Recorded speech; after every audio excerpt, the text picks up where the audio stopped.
어릴 때 저희 아버님은 초등학교 교사하셨습니다. 그래서 교사로 오래전에 퇴직을 하셨고요. 그렇게 얘기하면 다들 저 집은 교육이 제대로 됐겠구나 이렇게 생각을 하시는데요. 저희 아버님의 아들로서 저희 아버님의 한 줄 평가는 폭력배입니다. 지금도 이해할 수 없는데요. 한 번은 7살 때였던 것 같습니다. 기억이 나는데 저희 쌍둥이 동생이랑 둘이서 어머니 아버님이 수요 예배에 가셨을 때였습니다. 저희 집에 성냥이 있었는데요. 그 당시 성냥이 팔각 성냥이 큰 게 있었어요. 성광에서 나온. 왜 그랬는지 모르겠는데 불을 하나를 탁 켜서 거기에 넣으면 무슨 일들이 일어날까 하고 동생하고 상의를 했습니다. 불을 쫙 켜고 쫙 넣었더니 우와, 집안에서 불꽃놀이가 일어났죠. 방은 새카맣게 쫙 타들기 시작하고 놀란 저희는 수돗물을 받아다가 막 끄기 바빴습니다. 아버님이 오실 때 30분 전입니다. 우리는 그때까지 그 흔적을 지우기 위해 미친 듯이 걸레로 닦았지만 방바닥이 새카맣게 탔는데 그게 될 리가 없지요.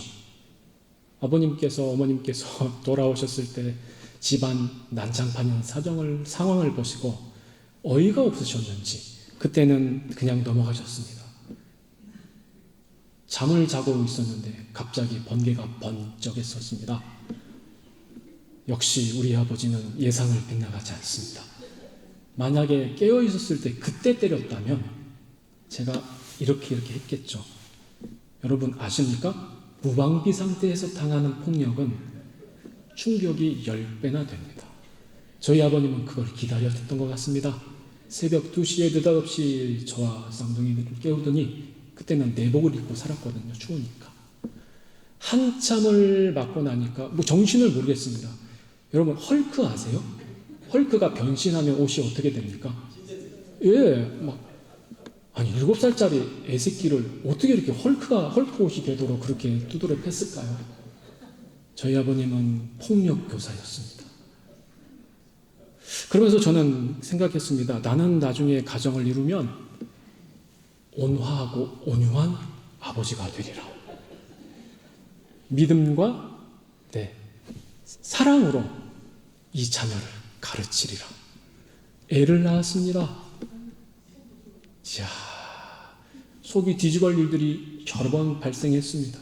근데 저는 그때 당했던, 제가 이게 맞았던 걸 한 번만 얘기한 것 같은데요. 사실은 그렇지 않고요. 기억도 못할 만큼 수없이 맞았습니다. 아이를 낳고 키우다 보니까 그런 일들이 발생하는데 그때를 떠올리면서 온화하고 온유하게 아이를 가르치리라 생각하고 참고 안아주고 그랬습니다. 그러면 애새끼가 변해야 되는데 저를 더 아래로 보는 겁니다. 빵 셔틀도 시키고. 아십니까? 아빠 올 때 무슨 빵 사와. 처음엔 몇 번 해줬는데 여러 번 하다 보면 기분이 상당히 상합니다. 온유가 이런 게 아닐까? 온화가 이런 게 아닐까? 궁금해지기 시작했습니다. 강아지보다도 못한 대우를 받는 저를 보면서 온유가 무엇인가를 다시 한번 생각해 보게 되었습니다. 여러분, 온유가 무엇입니까? 온화함이라는 게 무엇입니까? 가정 그렇게 가르치는 게 맞습니까? 온유의 대명사가 있지요. 오늘 본문의 말씀입니다. 우리 민수기 12장 3절을 우리 같이 한번 읽어보겠습니다. 같이 읽습니다. 시작.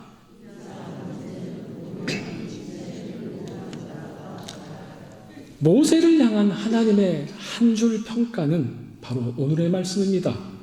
온유함이 세상의 모든 사람보다 뭐하다? 승하다, 최고다, 제일 높다라고 합니다. 너무 간단 명료하지요. 그러면 온유하다라는 것이 무엇입니까? 성경이 말하던 온유하다는 것이 무엇일까요? 이 여러 가지 단어들이 있는데 영어 성경에 굉장히 보수적으로 성경을 쓰는 킹 제임스 버전이 있습니다. KJV인데요. 여기에 보면 이 온유라는 단어를 험블이 아니라 미크라는 단어를 씁니다. 미크. 물론 이 단어에도 1차적인 의미가 온순함, 온화함 이런 뜻을 가지고 있습니다. 그러나 2차적인 의미가 있습니다. 이 1차적인 의미를 가장 잘 나타내는 그림 언어가 있는데요. 한번 보여주십시오. 이게 미크의 의미입니다. 제가 설명해 보겠습니다. 훈련사가 야생마를 기릅니다. 수십 마리, 아니 수백 마리의 야생마를 훈련사가 열심히 기릅니다. 이 가운데 명마, 준마를 가려내야 하지요. 가려내는 방법이 있습니다. 수개월 동안 야생마를 열심히 훈련시키고 마지막에는요, 체력이 바닥이 날 때까지 극하게 야생마들을 몰아붙입니다. 그리고 갑자기 목이 막 미친 듯이 마를 때 훈련사가 어디로요? 시원한 냇가가 있는 데로 야생마들을 몰고 갑니다. 그러면 냇가가 있으니까 야생마들이 어떻게 할까요? 목이 너무 마르니까 미친 듯이 달려갑니다. 그리고 모두가 고개를 탁 바꾸는 냇가에서 물을 딱 먹으려고 할 때 혀가 나와서 물을 먹으려고 하는 딱 그 찰나에 훈련사가 휘슬을 봅니다. 삐! 이 이야기는 이 소리를 들으면 돌아오라, 훈련사한테 와라 그런 뜻입니다. 수개월 동안 그 훈련을 했거든요. 극한의 목마름이 있을 때 그때 삐 하고 불렀는데 그때 물 먹는 걸 멈추고 훈련사에게 돌아오는 말, 그 말이 명마입니다. 준마입니다. 이게 영어가 말하는 meek, 온유함에 해당하는 뜻입니다. 사실 온유하다라는 말은 그래서 온순하다, 온화하다 이런 뜻이 아니고 굴종하다, 순복하다 이런 뜻을 가지고 있는 것이죠. 이걸 히브리 원어로 보면 훨씬 더 그 의미가 명확해집니다. 온유는 원어적으로는 비천하다, 굴복하다 그런 뜻입니다. 우리는 이때까지 온유함 그러면 초코파이 정 생각했잖아요. 말하지 않아도 알아요. 그렇죠. 노래를 막 생각하면서 왠지 초코파이를 한 개 줘야 될 것 같고 우는 애를 이렇게 막 눈물을 닦아줘야 될 것 같고 전혀 상관없습니다. 온유하다는 얘기는 비천하고 낮아져서 누군가에게 굴복하다. 이것이 성경이 말하는 온유의 의미인 것이죠. 그렇다면 이 온유는 무엇에 대한 비천함과 굴복입니까? 모세 인생 초기에 나타난 모습을 보면 무엇에 대한 비천함과 굴복인가를 잘 보여주고 있습니다. 우리가 모세의 생애를 살펴보면 모세는 분명 위대한 인물임에는 틀림이 없습니다. 하지만 모세 그의 인생 초기부터 부모로부터 버림받은 어둠의 그림자가 있었지요. 잘 알다시피 모세는 태어나자마자 갈대 상자에 담겨서 나일강에 버림을 당하게 됩니다. 당시의 정치적 상황이 부모가 그를 직접 기를 수 없도록 만들었습니다. 어린 모세로서는 상당히 충격적이었을 겁니다.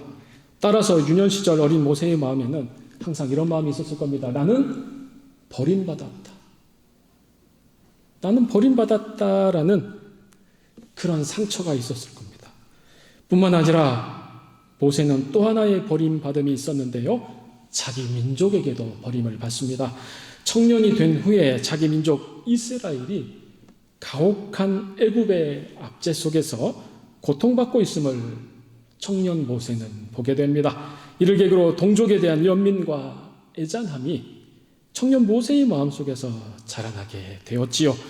동족 히브리 민족에 대한 사랑이 점점점 커져갈 즈음 어쩌면 모세 자신이 이런 위기에서 정치적 메시아가 되어 이스라엘을 압제하는 애굽으로부터 구원할 수 있겠다라고 믿게 됩니다.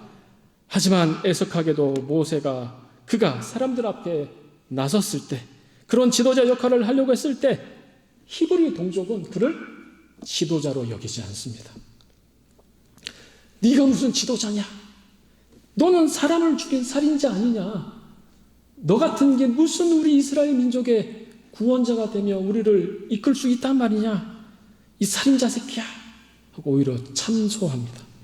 모세는 어쩔 수 없이 그의 살인죄가 드러나자 그 길로 광야로 도망을 칩니다.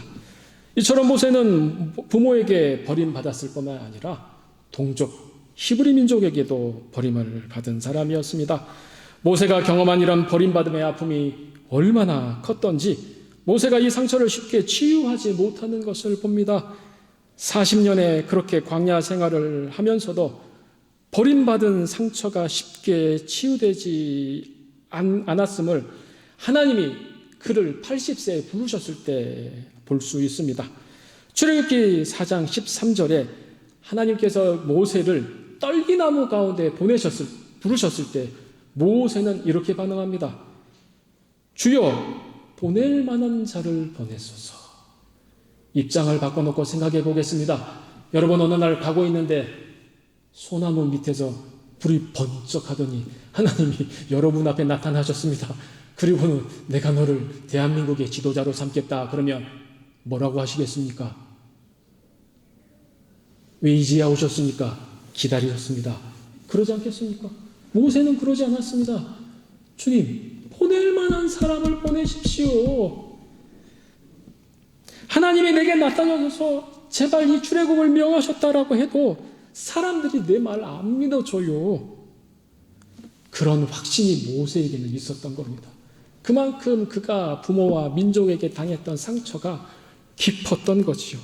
그 마음속에 거절감 그리고 버림의 상처가 깊이 숨겨져 있었던 겁니다. 결국 모세 자신과 이스라엘 백성과의 깨어진 신뢰는 나중에는 하나님마저 불신하는 이 불신앙으로 나타나게 됩니다. 모세는 하나님의 부르심에 추호도 관여할 생각이 없을 만큼 하나님에 대한 마지막 이 신뢰마저 잃어버린 지 오래되었습니다. 그러나 놀랍게도 하나님은 이런 모세를 사용하길 원하십니다. 모세 안에 깊이 자리 잡고 있던 이 거절감의 그림자, 거절감의 상처를 오히려 도구로 바꾸어 사용하길 원하셨습니다. 여러분, 우리 인생에 외로움이 있지 않습니까? 상처가 있지 않습니까? 나만 홀로 남았다는 절망의 탄식이 있지 않습니까? 누구나 이런 광야 학교를 힘들게 모든 것을 상실한 채로 걸어간 적이 있지 않습니까? 아니요, 지금 걸어가고 있지 않습니까? 그런데 그거 아십니까? 하나님께서는요, 모세처럼 깨어지고 이런 비천한 상황이 놓였을 때 그때 비로소 그들을 하나님의 사람으로 사용하신다는 사실을 말입니다. 왜 그렇습니까? 비천하고 낮아진 경험이 없을 때 우리는 어떻게 합니까? 내가 힘이 많아서, 내가 가진 것이 있어서, 내가 잘나고 내가 지혜가 있어서, 용기가 있어서 이 모든 것을 해냈다라고 말할 수 있기 때문입니다. 그러나 하나님께서 말씀하십니다. 삶의 주권이 인생의 잘남에, 인생의 지혜에, 인생의 용기 따위에 있지 않고 만군의 여호와 하나님에게 있다는 것을 모세에게 가르쳐주고 싶었습니다. 뿐만 아니라 이 말씀을 읽는 오고 오는 모든 세대들에게 이 사실을 가르쳐주고 싶으셨습니다. 그래서 출애굽기 3장 10절은 우리에게 이렇게 말씀합니다. 다 함께 읽어보겠습니다. 출애굽기 3장 10절입니다. 같이 읽습니다. 시작.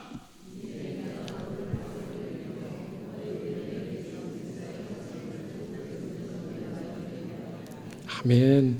지금 하나님은 모세에게 이스라엘 백성 자손을, 이 백성들을 무엇이라고 부르셨습니까? 내 백성, 하나님의 백성 이렇게 부르셨습니다. 모세야, 이스라엘의 백성은 너의 백성이 아니라 나의 백성이다. 출애굽기의 주어는 너가 아니라 나야, 이걸 말씀하고 있는 겁니다. 40년 동안 모세가 광야에서 그렇게 혼자서 홀로 광야 학교에서 훈련받은 내용이 딱 이거 한 가지입니다. 이 백성은 내게 아니라 하나님 거야. 주도권이 나에게 있는 것이 아니라 하나님에게 있다 였습니다. 어떤 것도 네 것이 아니라 하나님의 것이니 걱정하지 말고 두려워하지 말고 내빼지 말고 얘기할 때 순종해라 라는 것이 하나님의 말씀이었습니다. 하나님 앞에서 비천하고 낮아진 상태, 그래서 모세가 하나님께 인생의 주도권을 넘기게 된 상태, 하나님께 완전히 굴복한 상태, 이것이 바로 모세가 가진 온유함이었습니다. 사랑하는 헐빈 성도 여러분, 가정에서 내가 제일 연장자니까, 내가 남편이니까, 내가 돈을 벌고 있으니까 내가 가정의 주인입니까? 기업에서 내가 사장이니까 그 기업이 내 것입니까? 교회의 주인이 담임 목사 겁니까? 돈 많은 장로님들 겁니까? 그러나 하나님은 우리에게 끊임없이 말씀하십니다. 너에게 잠깐 맡겨놓은 내 가정이다. 너에게 잠깐 맡겨놓은 내 기업이다. 너에게 잠깐 맡겨놓은 내 교회, 내 백성이다라고 하나님은 말씀하십니다. 사람이 주체가 아니라 하나님이 주인이시며 주체라고 가르쳐 주십니다. 이것을 인정하는 것이 온유함입니다.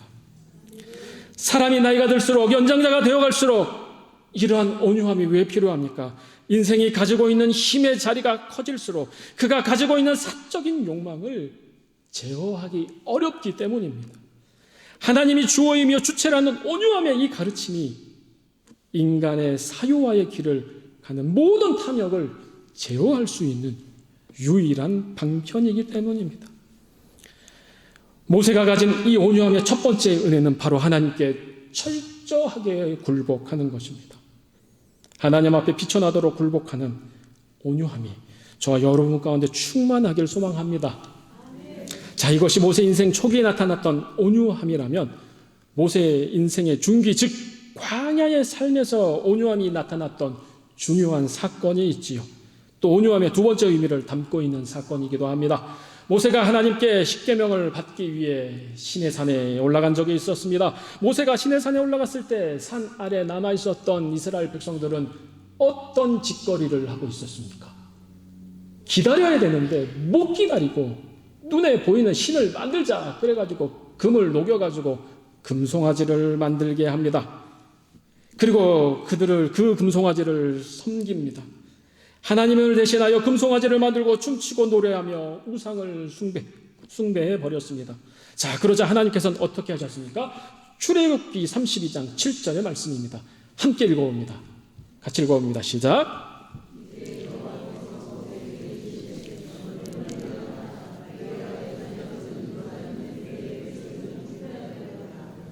잘 보십시오. 하나님이 여기서는 좀 다른 얘기 하십니다. 이번에는 누가 인도했다고 합니까? 동진아, 가만히 있어라. 누가 인도했다고 했습니까? 여기서는 모세 너가 인도한 누구의 백성? 너의 백성. 앞에서는요, 내 백성, 하나님의 백성이라고 해놓고선 이제 너가 인도한 너 백성이다 그럽니다. 발뺌을 하십니다. 이번에는 화가 엄청난 거죠. 여러분 해보셨잖아요. 밥 먹다가 또 속상하다가 자식 새끼 때문에 속상하면 뭐라고 합니까? 너 이놈의 새끼, 너 엄마한테 가버려.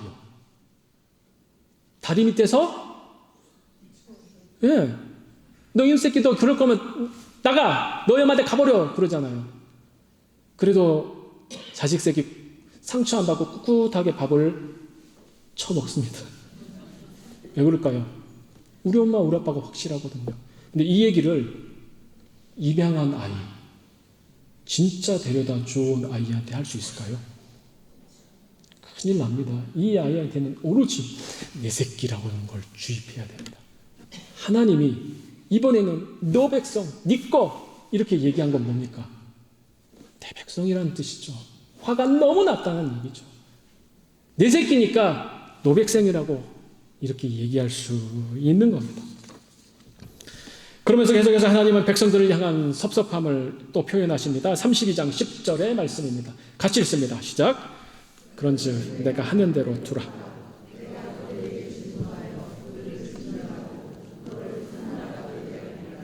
우리랑 똑같다니까요. 야, 나 이 새끼 완전히 진멸할 거야. 없애버릴 거야. 그러면서 너를 큰 나라가 되게 해라. 이 말이 뭐냐면요, 이제 이 백성을 완전히 진멸해버리고 너를 통해서 다른 큰 백성을 일으키겠다 그런 뜻입니다. 다른 자식 새끼 데리고 오겠다, 그런 뜻입니다. 우리랑 하나님도 똑같다니까요. 하지만 화가 엄청 나셨던 무서운 하나님을 또 표현하고 있기도 합니다. 그러나 이때 모세는 온유한 지도자였습니다. 맡겨주신 이스라엘 백성들을 위하여 자기 목숨을 겁니다. 진노를 선포하신 전능하신 하나님 앞에 나아가서 자기 백성을 위해 목숨을 건 중보 기도를 합니다. 출애굽기 32장 11절과 12절을 우리가 한 목소리로 같이 읽습니다. 같이 읽습니다. 시작.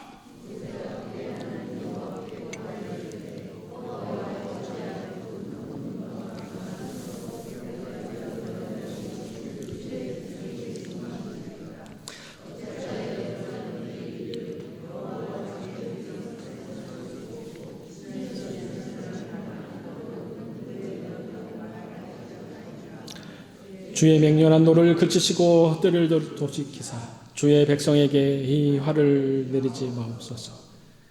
여러분, 위기는 기회입니다. 부장님이 실수를 해서 잘려야 내가 부장이 될 수 있는 기회예요. 백성이 뻘짓을 했어요. 이제서야 모세는 더욱 자기를 어떻게 할 수 있어요? 하나님하고 더 가까이 갈 수 있는 절호의 기회인 겁니다. 주님 맞습니다. 이 백성들 완전히 오늘 손 봅시다. 저랑 같이 새로운 백성 한번 만들어 보시죠.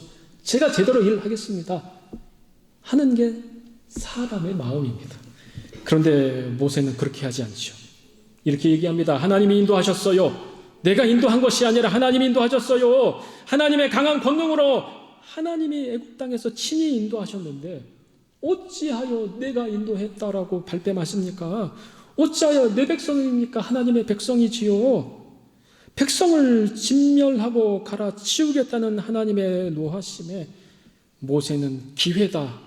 기회는 이때다 하고 절대로 맞장구 치지 않습니다. 더 나서서 백성들을 참소하여 자신의 잘남과 권위를 드높이려는 기회로 삼지도 않지요. 오히려 하나님의 노하심에는 아랑곳하지 않고 백성들을 살리기 위해 비천한 종처럼 하나님께 엎드립니다. 하나님의 백성입니다. 당신께서 이 백성을 진멸하시면 다른 민족들이 이거 보고 뭐라 그러시겠습니까? 하나님 도대체 뭐 하십니까? 왜 그러십니까? 하나님 막 퍼부어댑니다. 오히려 하나님을 설득합니다. 매어 달립니다. 간신이 아니라 죽음을 각오한 충신처럼 말입니다. 모세는 하나님을 향하여 감히 어찌하여라는 질문을 할 수 있을 만큼 용기와 배짱이 두둑했습니다. 결국 하나님은 배짱 두둑한 모세의 중보 기도에 마음을 바꾸시지요. 출애굽기 32장 14절은 이렇게 말씀합니다. 여호와께서 뜻을 돌이키사 말씀하신 화를 그 백성에게 내리지 아니하시니라. 예, 이게 온유함입니다. 맡겨주신 백성을 위해 목숨을 거는 것, 주신 사명을 위해 기꺼이 생명을 다하는 것, 이것이 성경이 말하는 온유함입니다. 그래서 하나님은 이런 모세를 참 좋아하셨습니다. 비천한 종과 같이 맡겨준 백성들을 위해 무조건 엎드리고 보는 모세를 하나님은 참 좋아하셨습니다. 우리는 모세의 이러한 삶을 통해 새로운 사실을 깨달을 수 있지요. 한 사람의 지도자를 위하여 공동체가 있는 것이 아니라 공동체를 위하여 한 사람의 지도자가 존재한다는 겁니다. 정치 권력자를 위해 국민이 존재하는 것이 아니듯 소수의 목사나 돈 많은 장로님들을 위해 교회가 존재하는 것이 아니라 다수의 성도들을 위해 교회의 직분자들이 세워졌다는 사실을 우리는 깨달을 수 있어야 합니다. 교회에서 지도자적 역할을 감당하고 있는 목사님들이라면, 장로님들이라면, 권사님들이라면, 적어도 교회에서 내가 10년이고 20년이고 신앙생활을 한 그런 지도자적 역할을 하고 있는 사람들이라면 나와 관계 있는 그 영혼들이 고통받고 힘들어하고 아파하고 슬퍼하고 있다면 외면해서는 아니 됩니다. 하나님, 이 사람 하나님의 백성이잖아요. 살려주세요. 책임져 주세요. 회복시켜 주세요. 뭐 하시는 거예요, 주님? 하고 주님께 항변할 수 있는 배짱, 두둑한 배짱도 가지고 있을 수 있어야 된다는 사실입니다. 이것이 온유함의 자세라는 겁니다. 맡겨주신 백성을 위해 사력을 다하고 그 백성을 위해 목숨을 걸고 엎드리는 것, 이것이 우리가 모세로부터 배워야 할 온유함의 두 번째 의미였습니다. 마지막 세 번째 온유함의 의미가 있습니다. 노년기, 그 인생의 노년기에 나타났던 사건에서 찾아볼 수 있는데요. 모세는 가나안 땅을 바로 눈앞에 두고 멈춰 섭니다. 모세는 가나안 땅 입성을 위해 40년을 온갖 고생을 이겨내고 드디어 그렇게 눈에 바랬던, 꿈에 그리던 가나안 땅을 눈앞에 섭니다. 바라봅니다. 그때 모세의 나이는 놀라지 마십시오. 120세였습니다. 그러나 성경은 모세가 아주 건강했다고 증언합니다. 신명기 34장 7절의 말씀입니다. 같이 읽어보겠습니다. 시작.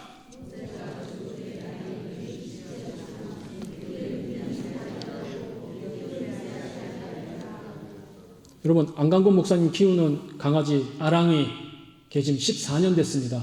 어제 보니까 백내장이 쫙 꼈더라고요. 눈에 안 보여요. 어때요? 그러니까 자다가 요즘 경련도 한답니다. 마음의 준비를 하고 계시다고 들었습니다.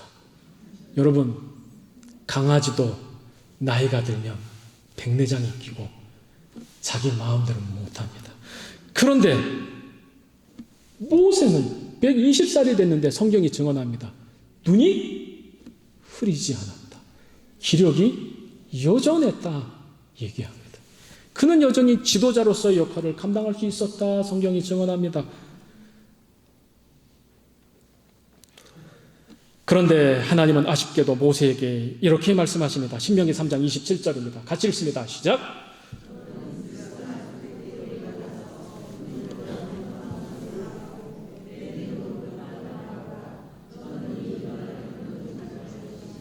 아직도 힘이 여전한데 하나님은 매몰차게 얘기하십니다. 너의 사명은 여기까지다.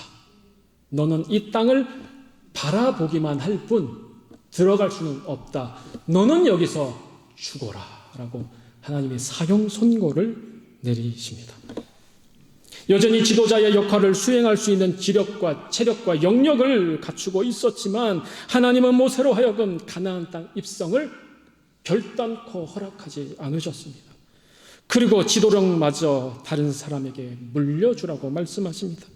그러자 모세는 이렇게 얘기합니다. 신명기 3장 25절을 제가 읽어보겠습니다.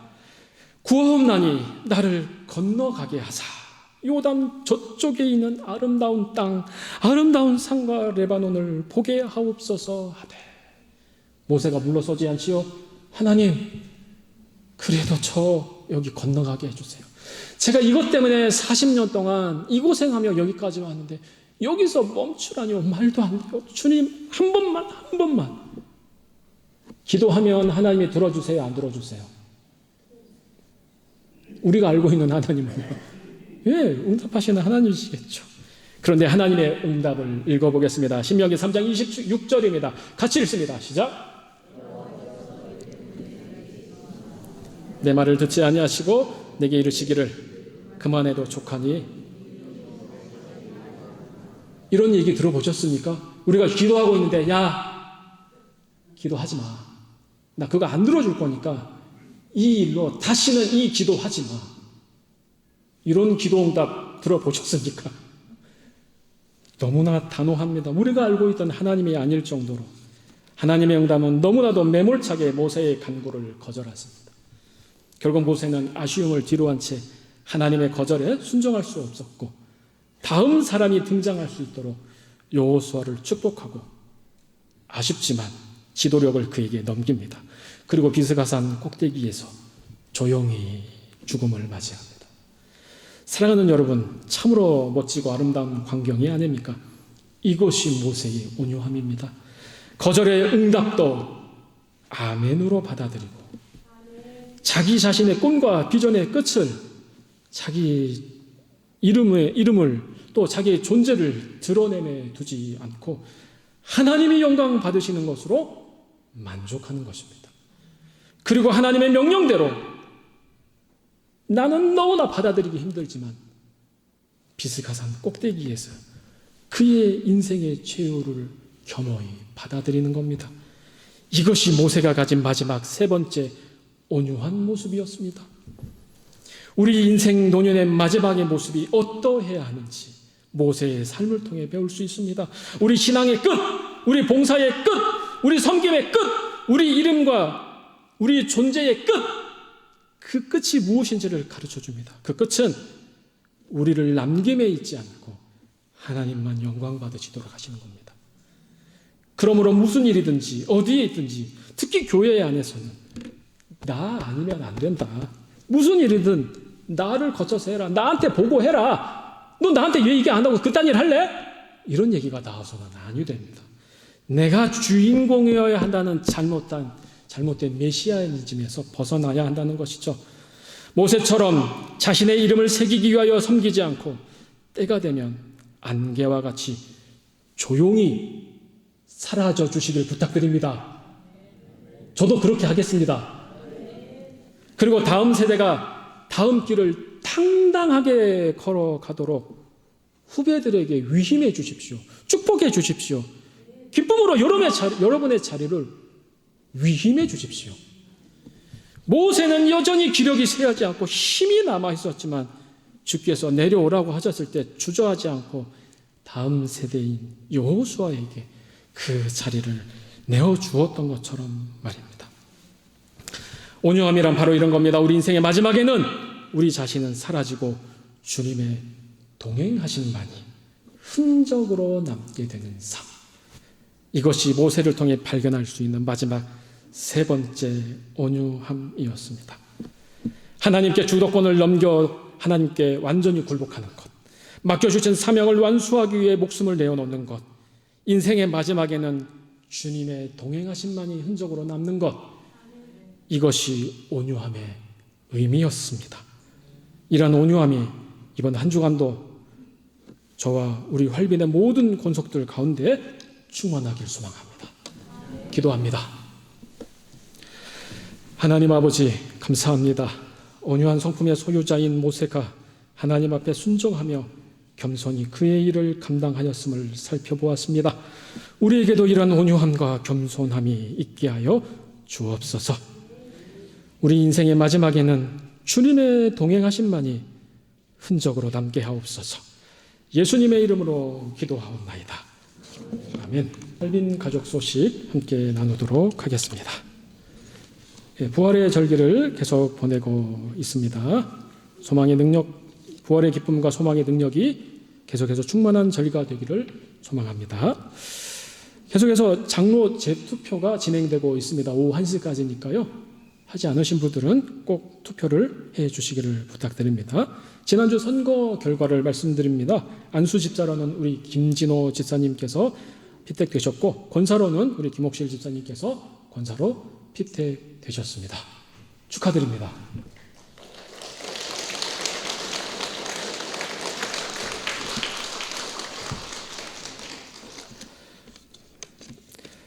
교회 모임은 금요기도에는 이번 주는 교회학교 교사 주간입니다. 또 식당 설거지 담당은 다윗 남선교에서 수고해 주시겠습니다. 그리고 별세 소식이 있습니다. 우리 고 이기엽 권사님이신 우리 김선보 권사님의 어머님 되십니다. 이번 목요일 날 하나님의 부르심을 받았습니다. 유로해 주시기를 부탁드립니다. 그리고 또 우리 정경자 권사님, 정경자 권사님의 그 장례를 잘 마치고 오늘 큰아드님 네 분께서 오셨다 얘기 들었습니다. 잠깐 자리에서 일어서 주시겠습니까? 어디 계십니까? 네. 우리가 기쁜 일에는 박수를 치겠지만 좀 섭섭한 일에는 교회적으로는 이렇게 인사하실 때 이렇게 주보를 흔듭니다. 이렇게. 예. 이게 박수 칠 일은 아니잖아요. 어머님이 돌아가셨는데. 그렇죠? 그래도 이렇게 장례를 잘 마치게 하심에 감사해서 이렇게 큰아드님 네 분에 오셨는데 인사하실 때 저희는 주보를 흔들어서 답례를 하도록 하겠습니다. 네, 인사해 주시면 저희가 답례하겠습니다. 네, 앉아 주십시오. 네, 감사합니다. 그리고 이사 소식이 있습니다. 우리 문세일 집사님, 최금자 권사님 드디어 밤나무골에서 탈출하셨습니다. 저는 개인적으로 아쉽습니다. 이제 밤을 못 먹는 겁니까? 아하, 주여. 그래도 잘하셨습니다. 잘하셨습니다. 우리 환우들을 위해서 기도해 주시고, 선교 후원한 교회들을 위해 기도해 주시고, 5월의 중보 기도를 위해 꼭 기도해 주시기를 부탁드리겠습니다.